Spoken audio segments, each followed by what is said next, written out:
26.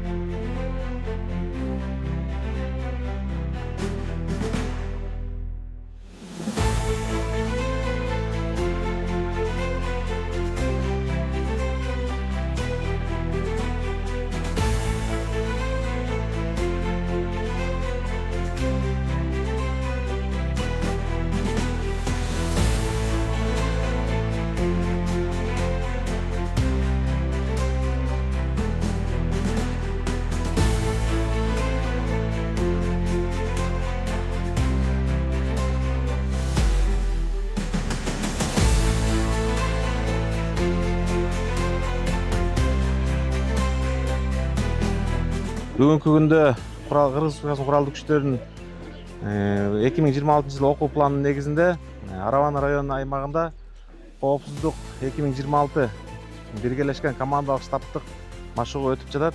Бул жарандардын жалпыга бирдей аскерлик жана альтернатив кызматтар жөнүндө мыйзамдын негизинде чакырылып жатышат. Бул жарандар 3 күндүк мөөнөткө аскер статусун кабыл алышат. Аскер статусу мыйзамы бар, ошол негизинде 3 күндүк кызмат өтүшөт. Бардык кийим кече, тамак аш нормалары менен камсыз болду.